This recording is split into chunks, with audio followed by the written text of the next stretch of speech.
శ్రీ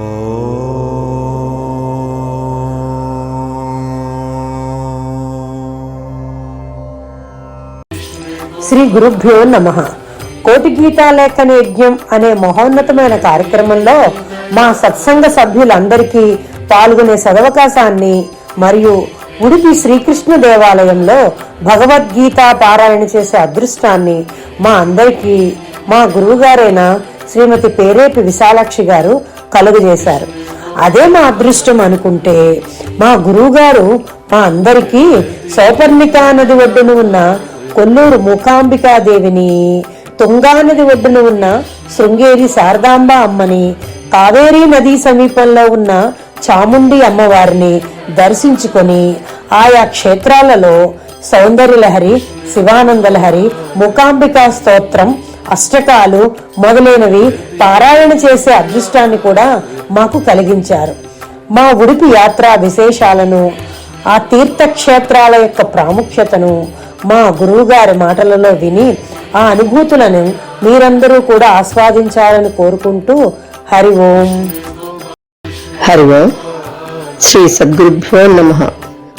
ఉపనిషత్తుల సారమైన భగవద్గీతని ప్రతి ఏకాదశికి పారాయణ చేసుకుంటూ మా సత్సంగ సభ్యులకి 1-2 అధ్యాయాలు నేర్పుతూ ఆన్లైన్లో ఆస్ట్రేలియాలో సిడ్నీలో ఉన్న మా విహాన్ అంటే మా మనవడికి ఈ రోజుకి 10 అధ్యాయాలు పూర్తయి మిగతా 8 అధ్యాయాలు నేర్పాలి అనుకున్న తరుణంలో బెంగళూరులో సుమిత్ర బాలసుబ్రహ్మణ్యాన్ని చూడటానికి వెళ్ళి వాళ్ళు ఒక నోట్బుక్ లో భగవద్గీత రాస్తూ ఉండటం చూసి వివరం అడిగితే కోటి భగవద్గీత లేఖన యజ్ఞం గురించి తెలిసి బెంగళూరులోని గోవర్ధన మఠంలో భగవద్గీత లేఖన పుస్తకం తీసుకుని రాయటం మొదలుపెట్టి మా సత్సంగం వారికి చెప్పినప్పుడు వాళ్ళు కూడా సంతోషంతో మేము కూడా రాస్తామని ఇంట్రెస్ట్ చూపించడంతో ఉడిపి పుత్తిగే మఠం నుంచి భగవద్గీత లేఖన పుస్తకాలు తెప్పించుకుని 200 మంది దాకా రాయటం మొదలుపెట్టారు. అసలంటూ విషయ పరిజ్ఞానం లేని వారికి చదవటం రాయటం ఎలాగో వివరించి రోజుకి 11 శ్లోకాలు రాసే విధంగా సంకల్పించి ఇలా రాసేటప్పుడు నేర్చుకుని రాస్తే ఇంకా ఉత్సాహంగా రాయగలరని భగవద్గీత శ్లోకాలు అందరికీ నేర్పుతూ ఒక్కొక్క అధ్యాయం రికార్డ్ చేసి ఇస్తూ 18 అధ్యాయాలు నేర్పి బాగా చదివే విధంగా ప్రాక్టీసులు చేయించి ఉడిపిలో పుతిగే మఠంలో పారాయణ చేయటానికి 70 మందితో జూన్ 16న బయలుదేరాము. జూన్ 16న బెంగళూరు ఎక్స్ప్రెస్ లో బయలుదేరి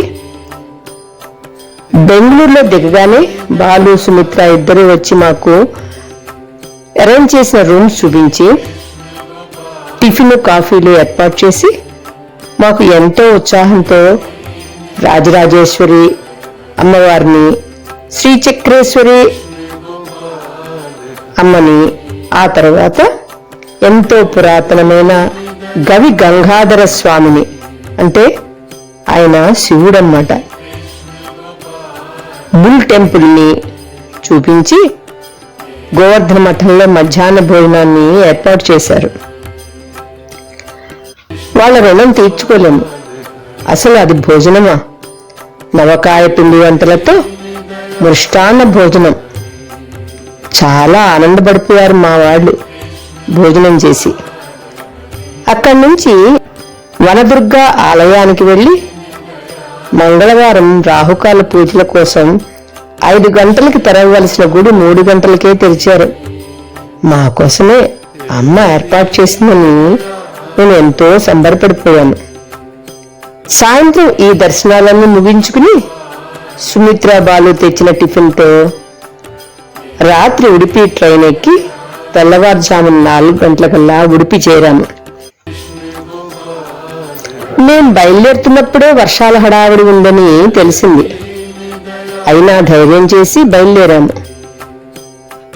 ఉడిపిలో అంతకుముందు నుంచే వర్షాలు. నేను తెల్లవారుజామున దిగేటప్పటికీ చిన్న చిరుజల్లులతో వర్షం పడుతోంది. గబగబా ఆటోస్లో అందరం బయలుదేరి ఎవరి గెస్ట్ హౌస్ రూమ్స్ కి వాళ్ళని చేరాం. మొదటి బ్యాచ్ లో అంటే మొదటి స్లాట్ లో ఉన్న వాళ్ళందరూ తొందరగా తయారై ఉడిపి బుజ్జికృష్ణుని చూసుకుని పుతిగే మఠంలో కింద హాల్లో సంకల్పం చెప్పించుకుని 18 అధ్యాయాల భగవద్గీతని 18 మెట్ల మీద ఉన్న స్టేజ్ మీద ఎక్కి కూర్చుని పారాయణ మొదలుపెట్టాము. ఉదయం 7 గంటలకల్లా భగవద్గీతని చదవటానికి అంటే 700 శ్లోకాలను చదవటానికి దాదాపు 2.5 గంటల పైనే పట్టింది. మొదటి బ్యాచ్ తర్వాత మరల 10 గంటలకల్లా రెండో బ్యాచ్. అంటే ఆ రోజు మొత్తం నేనే ఆ 4 స్లాట్స్ తీసేసుకున్నాము. అంటే ఉదయం 7 నుంచి 10 గంటల వరకు, మరల 10 నుంచి 1 గంట వరకు, మధ్యాహ్నం 1 గంట నుంచి 4 గంటల వరకు, సాయంత్రం 4 నుంచి 7 గంటల వరకు, ఇలా 4 స్లాట్స్. హైదరాబాద్ నుంచి వచ్చిన వాళ్ళము, విడివిడిగా వేరే ప్రాంతాల నుంచి వచ్చిన మా ఆన్లైన్లో నేర్చుకున్న స్టూడెంట్స్ అందరూ కలిసి 100 మంది దాకా ఈ 4 స్లాట్స్లో 25 మంది చొప్పున కూర్చుని పారాయణ చేస్తూ, మధ్యలో స్వామివారు అంటే మఠంలో ఉండే స్వామివారు సుగుణేంద్ర స్వామివారు నేను చదువుతున్నప్పుడు మధ్య మధ్యలో వస్తున్నప్పుడు నాకు అనిపించింది ఆ భగవంతుడే గురు రూపంలో ఆశీర్వదిస్తున్నాడా అని. వారు మఠం నుంచి గుడికి వెళ్తూ నాకు దర్శనమిస్తూ మమ్మల్ని ప్రోత్సాహం చేస్తున్నట్టు అనిపించింది. చాలా చక్కని అనుభూతి. అసలు భగవంతుడు గురు రూపంలోనే వస్తాట. అందరూ అది పారాయణగా చేయలేదు, భగవంతుని పూజగా ఒకరినొకరు అనుకరిస్తూ శ్రద్ధగా చాలా క్రమశిక్షణతో చదువుతూ అందరూ ఒకటే రంగు గల చీరలతో ఎంతో సుందరంగా పసుపు వర్ణం అంటే పీతాంబరధారులై కన్నికొక్క కృష్ణుడా అన్నట్టు అందరూ కృష్ణులుగా గోపకన్యలుగా కలిగిన భావన వర్ణనాతీతం. పారాయణ అయిన వారికి స్వామివారిచ్చిన ప్రసాదము, భగవద్గీత కోటిలేఖన యజ్ఞంలో పాలు పంచుకున్నట్లు ఇచ్చిన పత్రాలు, మాకు అవి పిహెచ్డీలు కదా, వారిచ్చిన ఆ పత్రాలు మాకు ఎంతో ఆశీపూర్వకంగా ఎంతో ఆనందంగా మా అందరికీ చేతికి అందిస్తున్నప్పుడు మమ్మల్ని ఆశీర్వదిస్తూ మా గురించి వివరం అడుగుతూ చాలా సంతోషం, మరల మీరందరూ వచ్చి ఇక్కడ అందరూ కూడా పారాయణ చేయాలని ఆయన అందరినీ ఆశీర్వదించారు.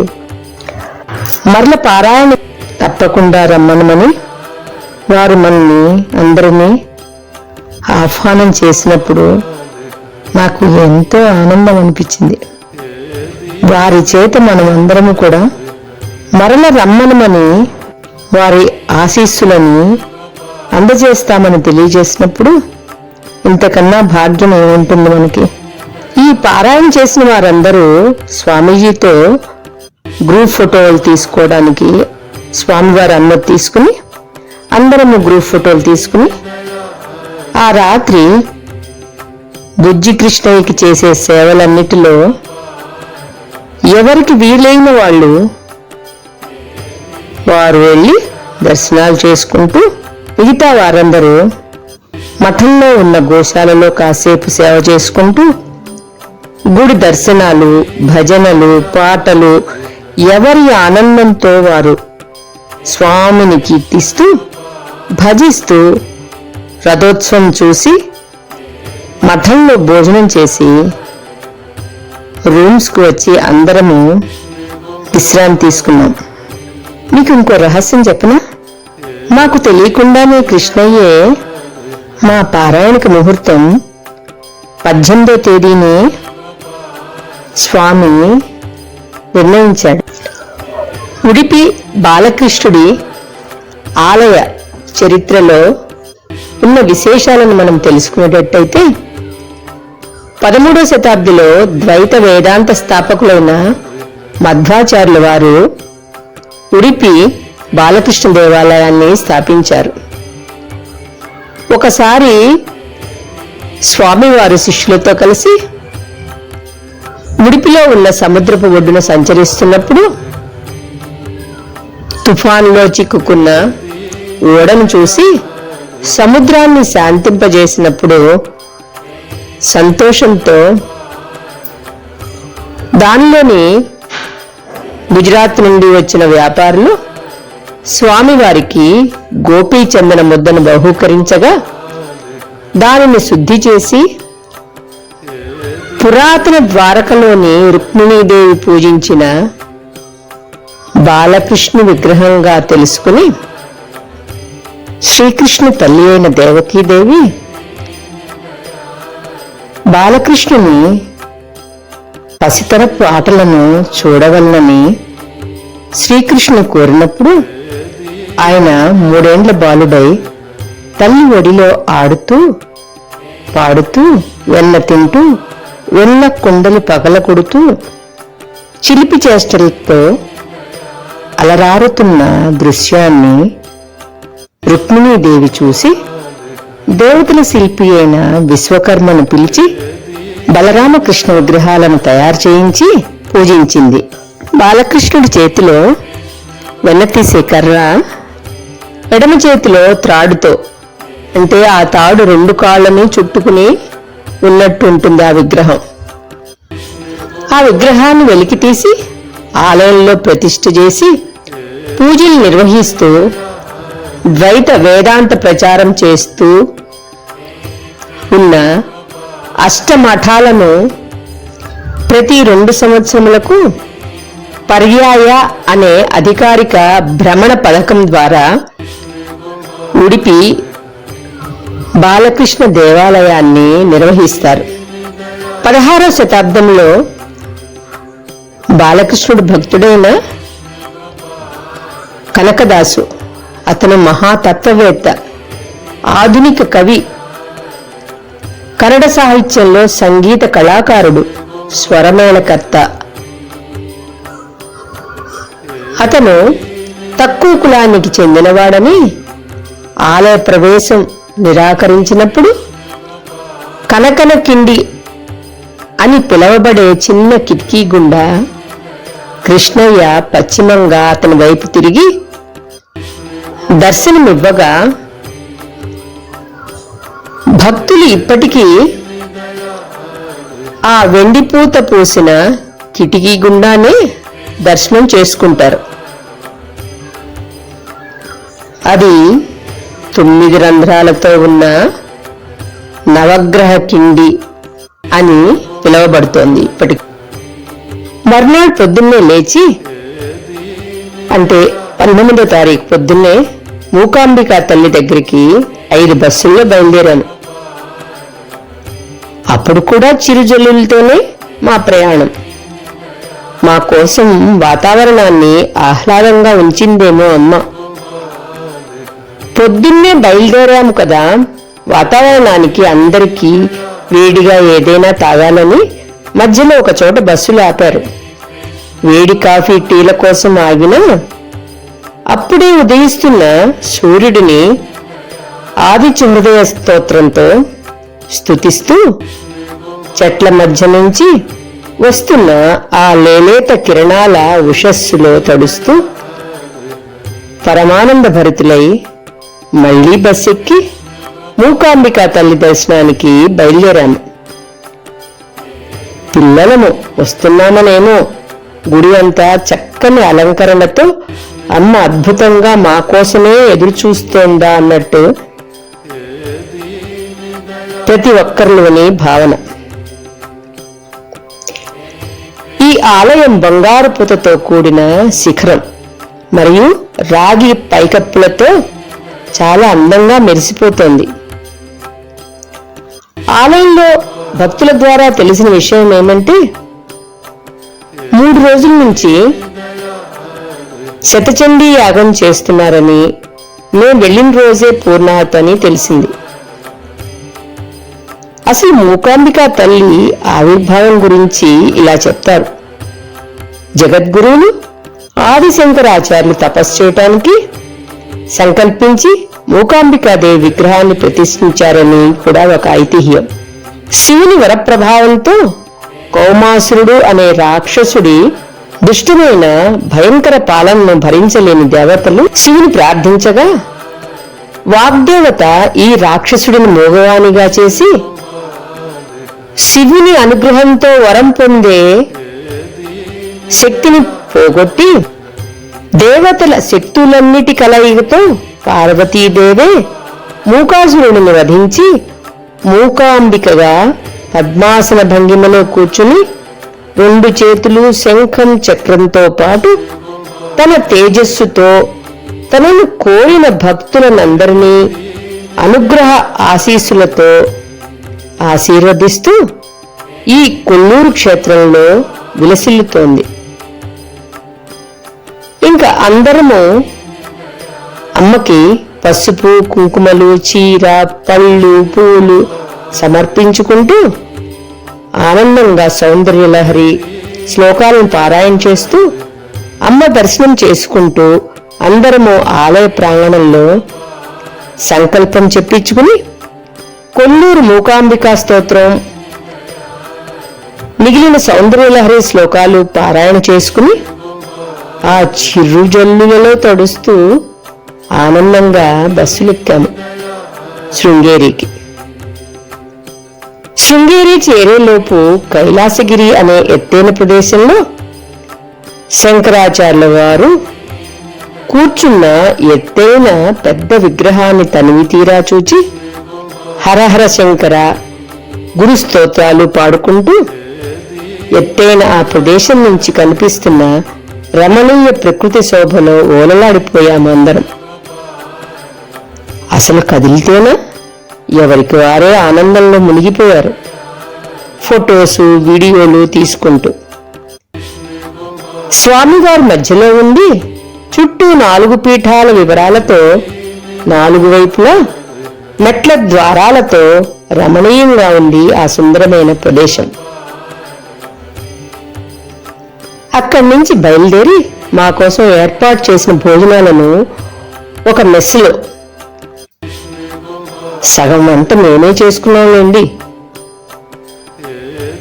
మొత్తానికి అందరం భోంచేసి శృంగేరి చేరి అక్కడ బుక్ చేసుకున్న రూమ్స్ లో ఫ్రెష్ అయి, అంటే బుక్ చేసుకున్న రూమ్ లో అందరము చక్కగా అమ్మవారి దర్శనానికి తయారై మళ్ళీ 5 గంటలకల్లా అందరం అమ్మవారిని గబగబా దర్శనం చేసుకుని గురు సన్నిధానానికి బయలుదేరి వెళ్ళామో లేదో సన్నిధానం వారు అనగా చిన్నస్వామి వారు వెళ్ళిపోతుంటే గబగబా దర్శనం చేసుకుని స్వామివారి అనుమతితో శివానందలహరి మూకాంబికా స్తోత్రం సౌందర్యలహరిలో ఆనందలహరి వరకు ఆ పెద్ద హాల్లో కూర్చుని పాడుకుని మహాసన్నిధానం వారి చంద్రమౌళీశ్వర పూజ చూసుకుని మఠం వారు భోజన ఏర్పాట్లు చేశాము.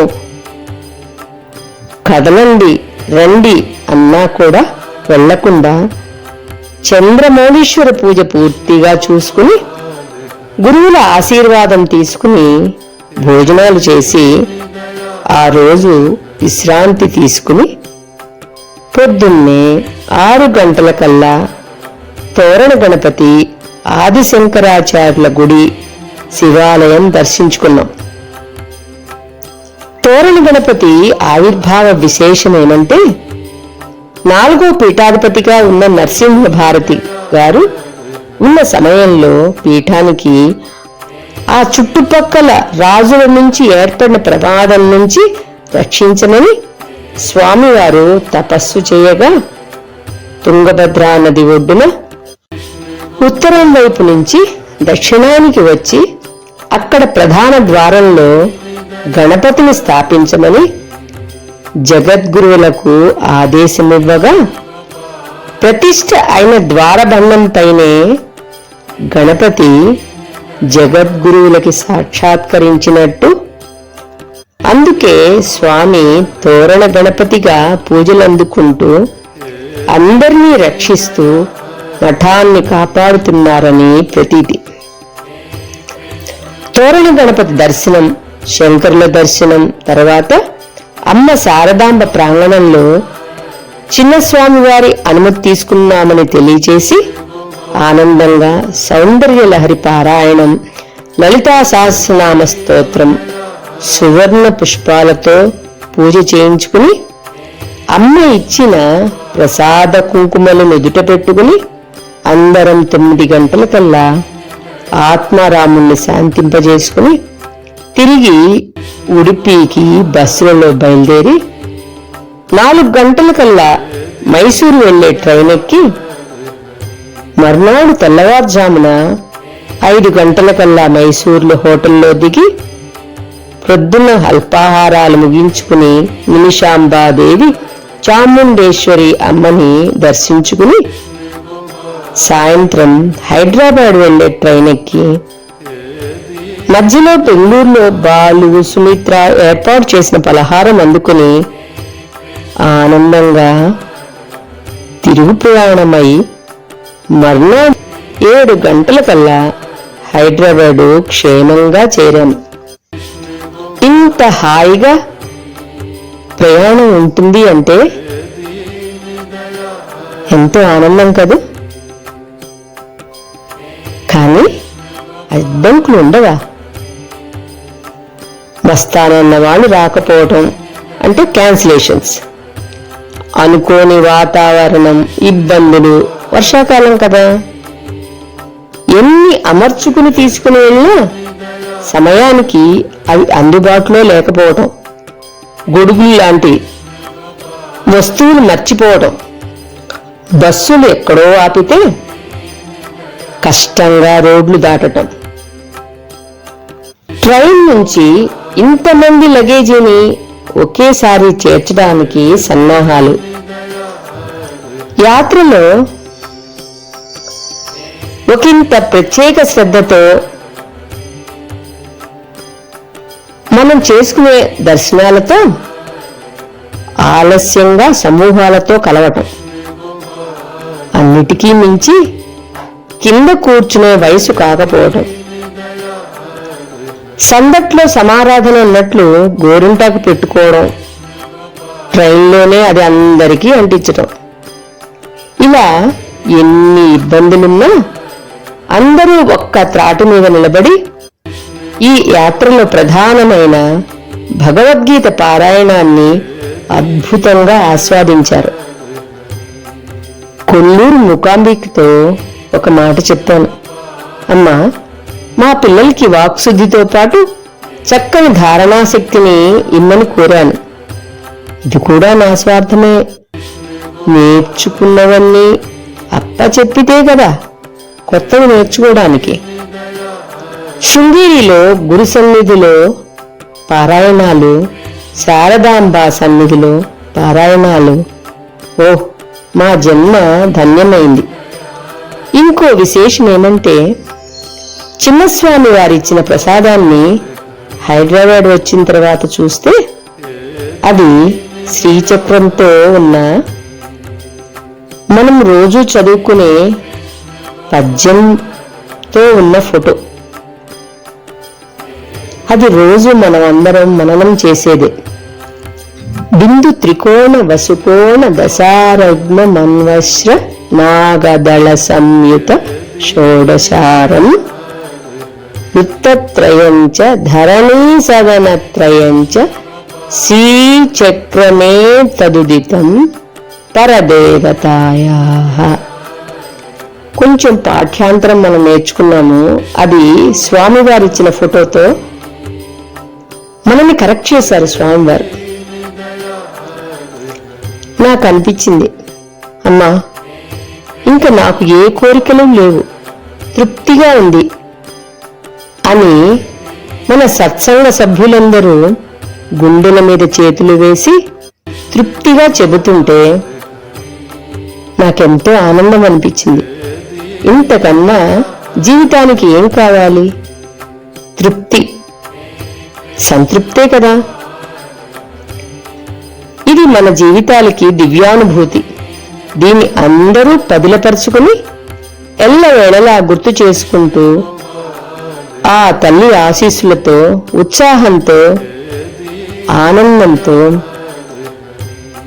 జగజ్జనని స్మరణతో జీవితాన్ని, జీవిత పరమార్థాన్ని సుగమం చేసుకోగలరని ఆ తల్లి పాదాలకు నమస్కరిస్తూ, మన యాత్రలో ఒకరిద్దరు తమ తమ మనోగతాలను కవితా రూపంలో ఈ విధంగా వ్యక్తీకరించారు.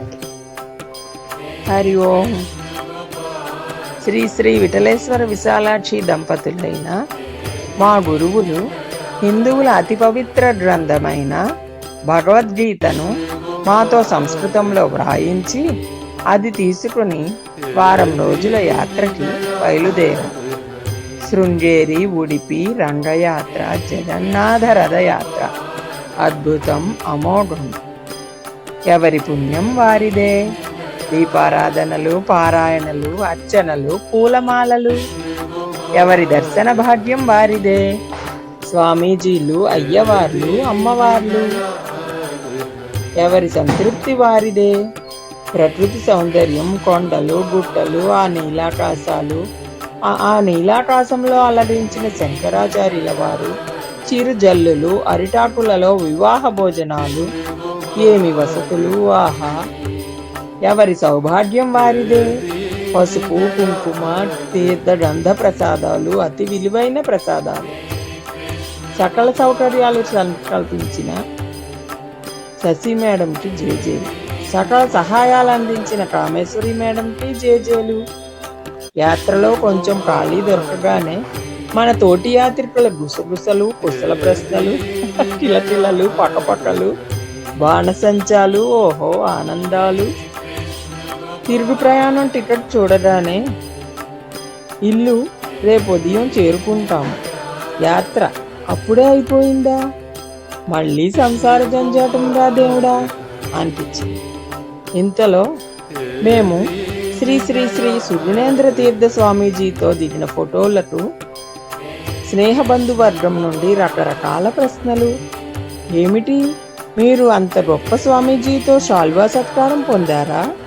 దైవ సమానమైన ఆ స్వామీజీతో అభినందన పత్రాలు, గుర్తింపు కార్డులు పొందారా అన్న ప్రశ్నలు. అప్పుడు మాకు అనిపించింది, ఓహో సత్సాంగత్యం అంటే ఇదేనేమో. అంటే మన గురూజీ మనకు ఆ భగవంతుని దగ్గర చేరే బాటని చూపిస్తున్నారన్నమాట.